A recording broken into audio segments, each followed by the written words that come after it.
Commander Briggs walked into the armory and stopped dead. A woman was field stripping his Barrett 50 like she designed it herself. Blindfolded, she could have done it faster. He was about to throw her out. Then he saw the notebook. One entry.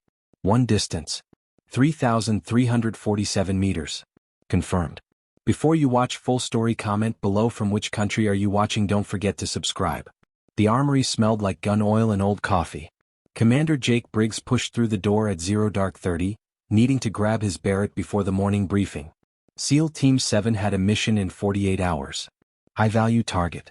Long-range interdiction. The kind of shot that required the Barrett 50 caliber, the kind of shot that separated professionals from pretenders. He'd made plenty of those shots. Confirmed kills at distances most people couldn't see with binoculars. He was good. He knew it. Everyone knew it. But when he walked into the armory, someone was already there. Sitting at his workbench. Touching his rifle. His Barrett. The one he'd personally zeroed, personally maintained, personally trusted with his life and the lives of his team. And the person touching it wasn't one of his men. It was a woman. Small, maybe 5'4", wearing maintenance coveralls 3 sizes too big, dark hair pulled back in a simple ponytail, hands moving across the weapon with the kind of confidence that came from 1,000 repetitions. She had the Barrett completely field stripped. Every component laid out on a white cloth in perfect order. Barrel. Bolt assembly.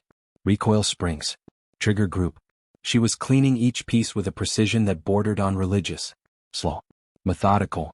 Checking tolerances with calipers, examining where patterns under a magnifying lamp, making tiny adjustments that most armorers would never notice. And she was humming.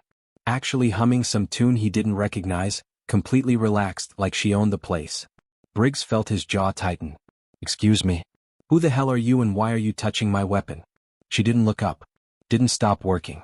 Just kept cleaning the bolt assembly with a bore brush, checking the carbon buildup, wiping it down with solvent.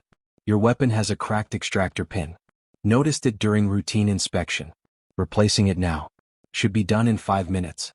Her voice was flat, matter-of-fact, like she was reading a grocery list. He walked closer, anger rising. "I don't care if you're replacing the whole damn rifle.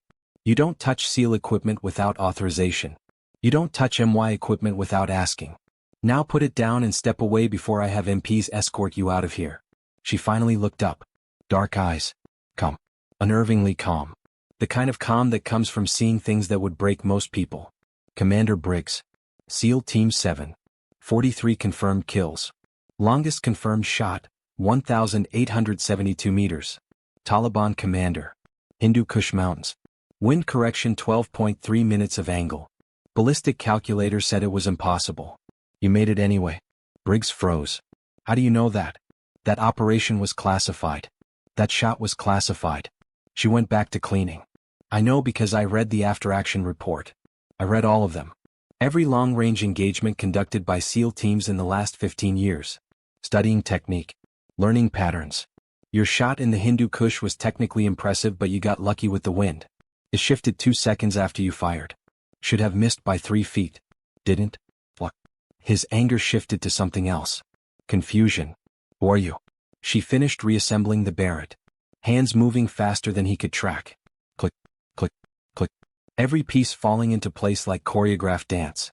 She function-checked it, dry-fired twice, nodded in satisfaction, then stood and handed it to him. "Corporal Maya Santos. Armory specialist.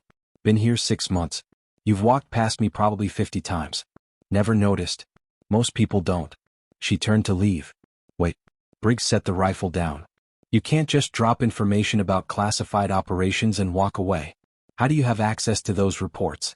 She stopped at the door, hand on the frame. "I don't have access, Commander. I have clearance.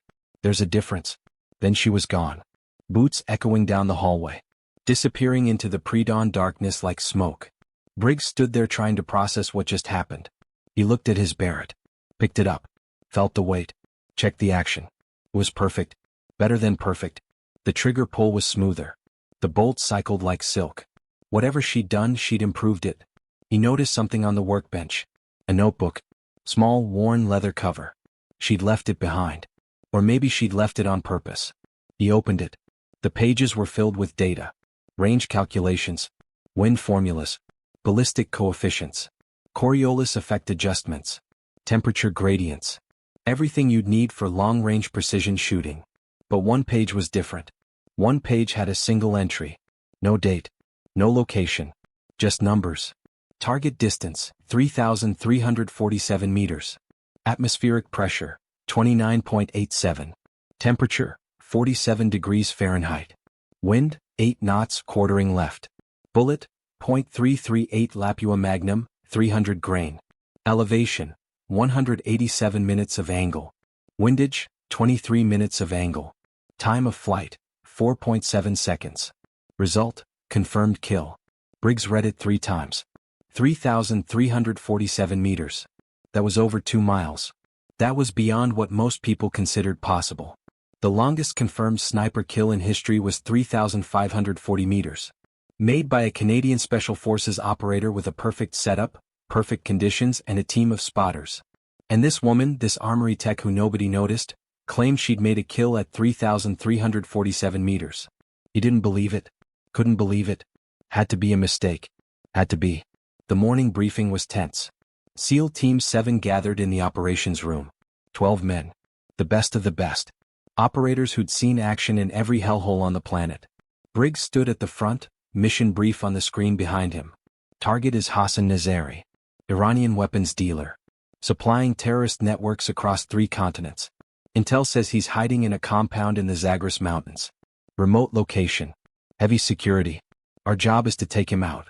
Long-range interdiction. In and out before anyone knows we're there. Lieutenant Chin spoke up. Distance to target? Briggs pulled up the satellite imagery. Optimal shooting position to target is approximately 1,800 meters. Elevated position. Clear line of sight. Wind will be tricky but manageable. I'll take the shot. Ramirez will spot.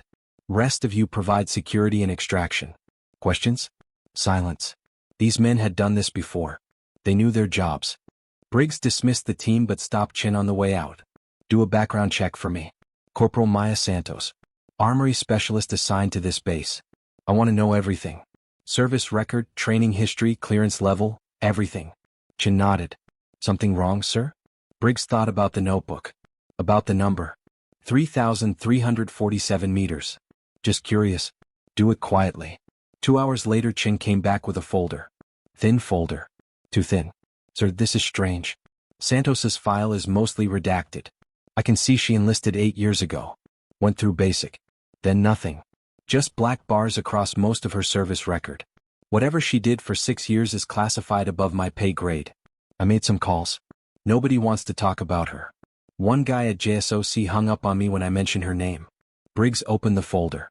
Chin was right. Page after page of redacted text. But some things weren't redacted.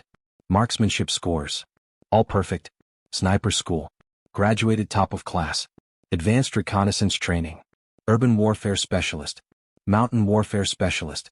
Cold weather operations. And at the bottom of the file, one line that wasn't blacked out. Unit assignment, Task Force Sentinel. Dates, classified. Operations, classified. Status, active reserve. Task Force Sentinel. Briggs knew that name. Everyone in the Spec Ops community knew that name even if they pretended not to. It wasn't officially acknowledged. Didn't exist on any organizational chart. But rumors floated around. Whispers about operators who did things too dark for official channels. Missions that never happened in countries we weren't supposed to be in. And those operators were supposedly the best of the best. Handpicked. Trained beyond anything the regular military offered. And they included women. Long before the military officially allowed women in combat roles, Task Force Sentinel had been using female operators. Because sometimes the mission required someone nobody would suspect. Briggs closed the folder. Find her. I need to talk to her. No. Chin hesitated. Sir, with respect, maybe we should leave this alone. People with files like that usually want to be left alone. Briggs met his eyes. I'm not asking, Lieutenant. Find her. They found Santos in the long-range shooting facility. 2 miles from the main base. An isolated range built into the side of a mountain, designed for testing heavy weapons and long-distance marksmanship. She was alone. Lying prone on a shooting platform, rifle set up on sandbags, eye to the scope, completely still. The rifle wasn't military issue. Custom built. Bolt action. Heavy barrel. Briggs recognized it immediately. AI Axe 50. British design. .50 caliber. One of the most accurate long-range rifles ever made. And it cost more than most people made in a year. She fired. The sound rolled across the valley like thunder. Briggs used his binoculars to spot the target. Steel plate. 2,000 meters downrange. He saw the impact. Dead center. Perfect shot. She worked the bolt, chambered another round, adjusted her scope slightly, fired again. Another hit. Same spot. She repeated this 5 more times. 5 shots. 5 hits. Same point of impact. At 2,000 meters. Invariable wind. Without a spotter. Briggs waited until she cleared her weapon and stood. Santos. We need to talk. She turned, saw him and Chin standing there, showed no surprise. Commander. Lieutenant. Come to check my work? Chin stepped forward. We checked your file. Or what's left of it. Task Force Sentinel. You want to explain that? She started packing her equipment. Nothing to explain. I did a job. Now I do a different job. End of story. Briggs held up the notebook. 3,347 meters. That's not possible. Nobody makes that shot. She took the notebook, tucked it away. You're right. Nobody makes that shot. I did. There's a difference. She slung the rifle case over her shoulder, started walking toward the vehicle she'd driven out here. Some beat-up truck that looked like it belonged in a junkyard. Wait. Briggs followed her. If you can make that shot, if you have that training, why are you here? Why are you cleaning rifles in an armory instead of operating? Why are you hiding? She stopped, turned, and for the first time he saw something in her eyes. Not anger. Something colder. Pain maybe. Or exhaustion. I'm not hiding, Commander. I'm recovering. There's a difference. She got in the truck, started the engine. Your mission in 48 hours. The Hassan Nazari target. 1,800 meters is the official optimal position. But there's a better one. 2,300 meters. Different angle. Harder shot. But it gives you better exfil options and keeps your team further from the compound security. Think about it. She drove off. Briggs and Chin stood in the dust watching her leave. Chin spoke first. Sir, what just happened? Briggs was quiet for a moment. I think we just met someone who's forgotten more about this job than we'll ever learn. And I think we need to know what happened to her. Why she's here. What broke her badly enough that she walked away from being one of the best. That night Briggs made calls. Used connections he'd built over 20 years in the teams. Called in favors. Pushed harder than he probably should have. And slowly, piece by piece, the story came together. Maya Santos had been recruited for Task Force Sentinel at 20 years old. Youngest member ever selected. She'd spent 6 years on missions that officially never happened. Syria. Yemen. Somalia. Afghanistan. Places where the rules were different and the stakes were absolute. She'd made shots that defied physics. Saved operations that were seconds from catastrophe. Earned a reputation as the best long-range shooter in the entire special operations community. Then came Operation Sandstone. 2 years ago. Details were still classified but the basics filtered through. Hostage situation. American journalists held by a terrorist cell in northern Pakistan. Rescue mission compromised. Santos was the only operator in position to take the shot. One terrorist holding a gun to a hostage's head. Distance, 3,347 meters. Impossible shot. Impossible conditions. High altitude. Variable wind. Target partially obscured. One chance. Miss and the hostage dies. Hit the hostage by mistake and an innocent dies. Either way her fault. She took the shot. 4.7 seconds of flight time. The bullet traveled over 2 miles. Dropped more than 100 feet. Drifted with the wind. Compensated for the Earth's rotation. And hit. Perfect. Thread the needle perfect. Terrorist down. Hostage saved. Mission success. She'd done the impossible. And it broke her.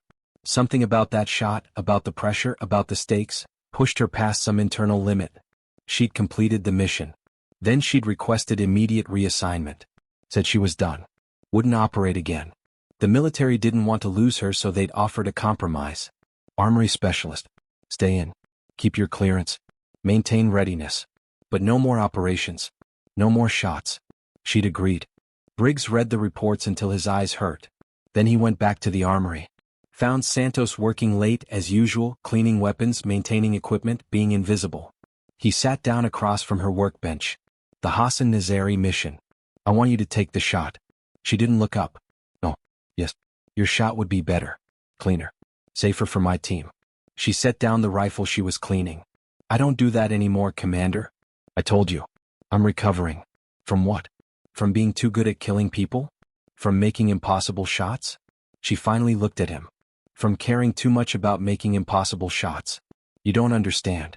When you're out there, alone, looking through that scope, and you know that one bullet is the difference between someone living or dying, and you pull that trigger and you watch that bullet fly for 4, 5, 6 seconds, and there's nothing you can do but wait and see if you calculated right, if you read the wind right, if you did everything right. That's not a skill, Commander. That's a curse. And I'm tired of carrying it. Briggs leaned forward. 3 Americans died in operations last year because the shots were missed. Good men who came home in boxes because the shooter wasn't good enough. You could have made those shots. You could have saved them. She stood up fast. Chair scraping. Don't put that on me. I gave 6 years. I gave everything. I earned the right to walk away. You stood too. You earned the right to do whatever you want. I'm not questioning that. But in 48 hours I'm taking my team into hostile territory to kill a man who supplied weapons that have killed hundreds of innocent people. And if I miss, if something goes wrong, my men might die. So I'm asking. Not ordering. Asking. Help us. One more time. Long silence. The armory hummed with fluorescent lights. Somewhere outside a helicopter passed overhead. Finally she spoke. If I do this, it's the last time. After this, you leave me alone. Let me be a ghost. Briggs nodded. Deal. She picked up her equipment. Then let's go look at your satellite imagery. Because if I'm doing this, we're doing it my way. 48 hours later they were in position. Not at the 1800-meter position Briggs had originally planned. At Santos's position. 2300 meters. Higher elevation. Better wind. Clearer escape route. Briggs was spotting. Santos was shooting. The custom AI AX-50 was set up perfect. Bipod firm. Rear bag supporting the stock. Scope zeroed. They'd been lying here for 6 hours, waiting for Hassan Nazari to appear. Waiting for the shot. The radio crackled. Chen's voice. All teams in position. Target building is active. Multiple hostiles visible. No sign of primary target yet. Stand by. Santos didn't respond. Just kept her eye to the scope. Breathing slow. Relaxed. Like she was watching television. Briggs glassed the compound. 12 guards visible. Heavy weapons. RPGs. Machine gun nests. If this went loud, his team would be in serious trouble. Everything depended on one bullet. One impossible bullet. Movement. Briggs saw it through his spotting scope. A man stepping onto a balcony. Tall. Beard. Satellite photos matched. Hassan Nazari. Target confirmed. He keyed the radio. All teams, target is visible. North balcony. Second floor. Stand by for shot. Santos made a tiny adjustment to her scope. Briggs watched her. She was completely still. No nervousness. No tension. This was just another day. Another shot. Another impossibility made possible. Wind call. Briggs checked his Kestrel weather meter. Wind is 7 knots. Quartering right. Steady. Santos adjusted. Briggs watched Nazari through the spotting scope. The man was on his phone. Pacing. Moving. Bad for the shot. Then he stopped. Stood still. Looking out over the mountains. Probably thinking he was safe. Probably thinking nobody could touch him up here in his fortress. He was wrong. Send it. Santos exhaled slowly. Squeezed the trigger. The rifle roared. The recoil drove it back. Briggs kept his eye to the spotting scope. Counting seconds. 1, 2, 3, 4. The bullet was still in flight. Still traveling. Still falling. Still drifting. Still compensating for factors most people couldn't imagine. 4.5. The bullet arrived. Nazari's head snapped back. He dropped like someone cut his strings. Clean kill. Perfect shot. Chaos in the compound. Guards running. Shouting. Looking for the threat. But the sound of the shot had echoed across the valley. Could have come from anywhere. By the time they figured out the direction, Santos had already broken down the rifle, packed it, and started moving. Briggs called the exfil. Mission success. Primary target eliminated. Moving to extraction point. All teams copy. They moved fast through the mountains. 3 kilometers to the pickup zone. Running light. Running quiet. Running like ghosts. The helicopter came in low. They loaded up. Lifted off. Disappeared into the night sky. Nobody said anything until they were back at base. Then Chen approached Santos. That was incredible. I've never seen anything like that. She handed him her rifle case. Thanks. Now forget you saw it. She walked away. Briggs watched her go. Chen looked confused. Sir, what now? Briggs thought about the deal. About his promise. Now we leave her alone. She earned it. But 3 weeks later everything changed. Briggs was in his office when the alert came through. Emergency. American aid workers taken hostage. Somalia. Terrorist compound. Demands being made. Negotiations failing. Rescue mission authorized. Timeline, 24 hours. He looked at the mission brief. Looked at the satellite photos. Looked at the shooting positions. Maximum range, 4,100 meters.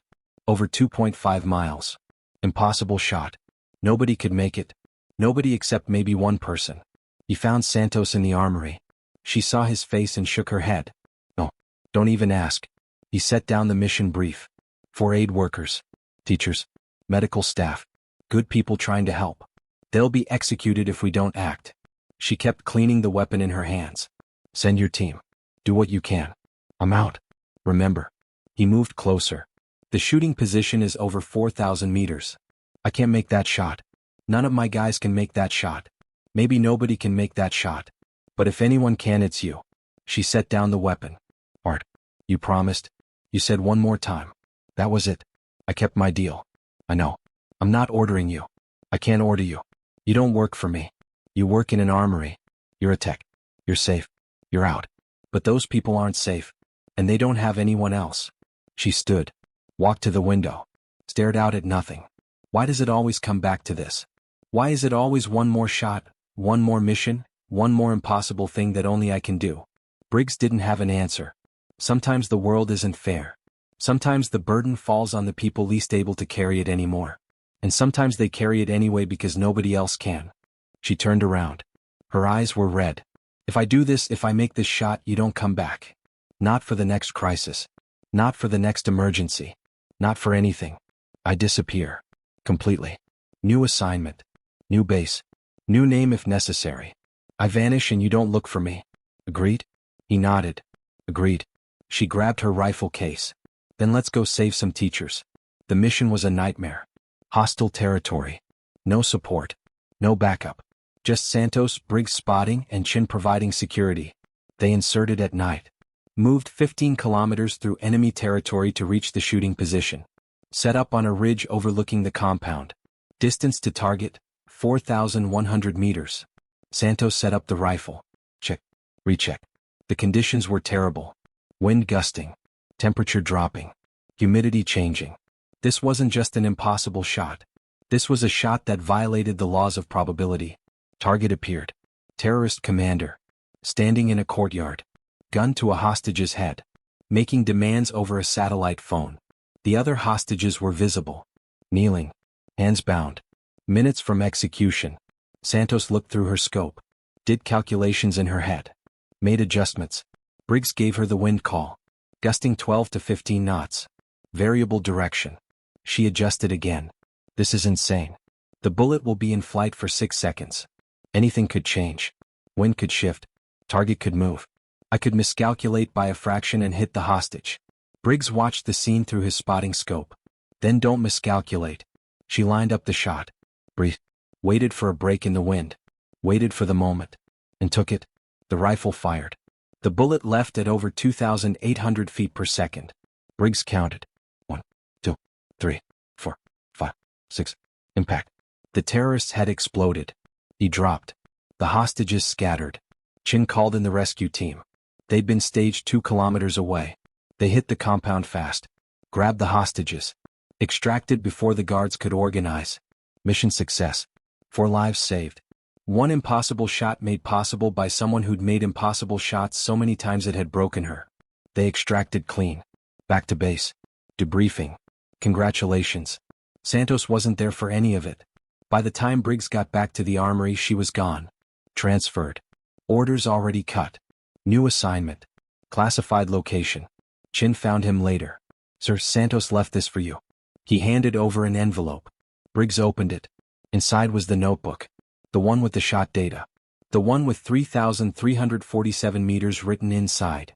She'd added a new entry. 4,100 meters. Confirmed kill. And below it, written in neat handwriting. This is the last page. The book is closed. Thank you for understanding. Briggs never saw her again. Made some quiet inquiries, but she'd vanished. Completely. New identity. New life. The ghost had finally gotten her wish. Gotten her peace. He kept the notebook. Locked it in his safe. Sometimes late at night when the missions got heavy and the shots got hard, he'd take it out. Look at those numbers. 3,347 meters. 4,100 meters. Reminders that sometimes the impossible was just difficult. And that the people who made the impossible happen often paid prices nobody else could understand. The SEAL commander had seen her cleaning a Barrett 50. Then been stunned by her kill record. But more than that, he'd learned something important. The best operators weren't always the ones seeking glory. Sometimes they were the ones hiding in armories, trying to forget, trying to heal, carrying burdens too heavy to share. And sometimes, just sometimes, when the world needed them most, they picked up that burden one more time. Not for medals. Not for recognition. But because someone had to. Because nobody else could. Because that's what heroes do even when being a hero is the last thing they want to be.